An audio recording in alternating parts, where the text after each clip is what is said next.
The two Draugr seemed to have caught a rabbit. One of them held the ex-lagomorph in its small hand, prodding it with its claws, looking for blood.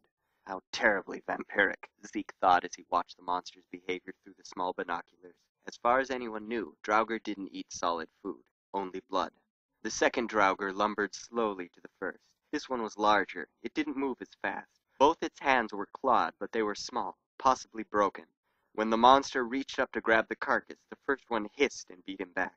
They don't look very fast, said Daniel, squinting into the distance. Draugr came in several varieties, plenty of shapes and sizes. They could have been compared to human races, were it not a taboo practice.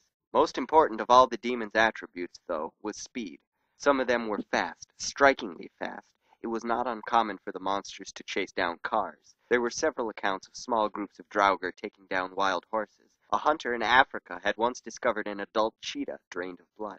These were the most dangerous of all the Draugr, the fast ones.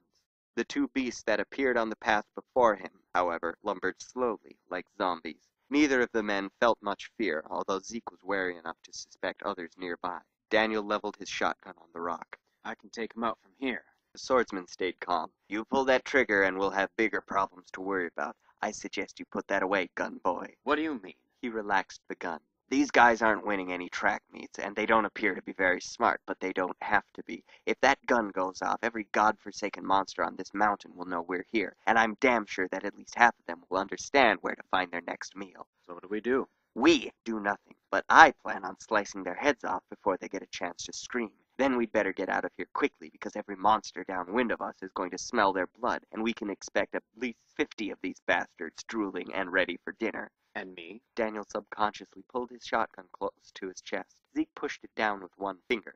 Ease up on them hammers, gun boy. You just step softly, follow me, and try not to die.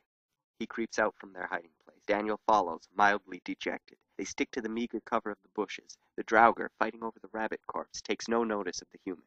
In one fluid movement, Zeke leaps out of the bush, his sword swinging down to meet the first Draugr's neck. It continues unhindered until it emerges from the monster's body, just below its arm. He pays no attention to the cloven torso dropping from the body and shifts his foot to turn away from the second monster. The Draugr believes its prey is vulnerable. It runs slowly, ready to kill. Zeke's fingers fly, the sword spins in his hand. He catches it reversed, the blade pointing back along his arm. He pushes the blade backwards under his shoulder.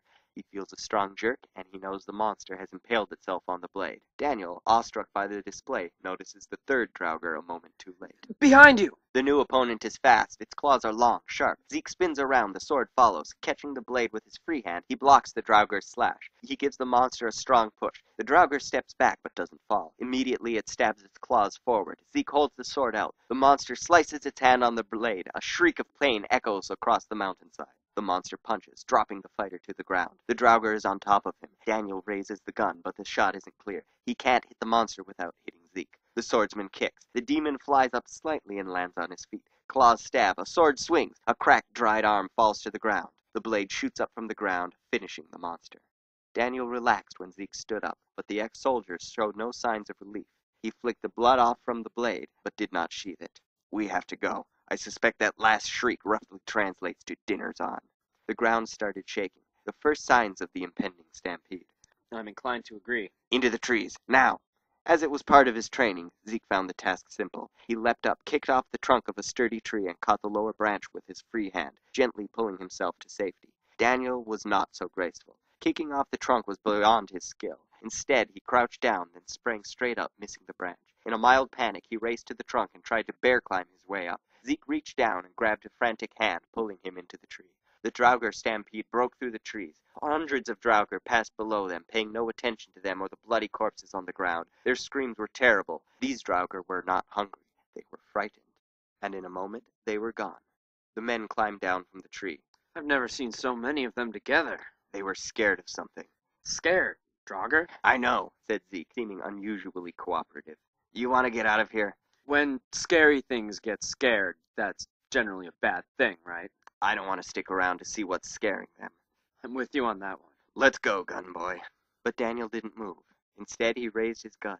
Zeke raised his sword defensively, but the gun fired before he could act. A Draugr fell dead by his feet. His shot had hit it in mid-stride. Let's can the gun boy talk, shall we? You finished? Zeke was unimpressed. Yeah. Let's go.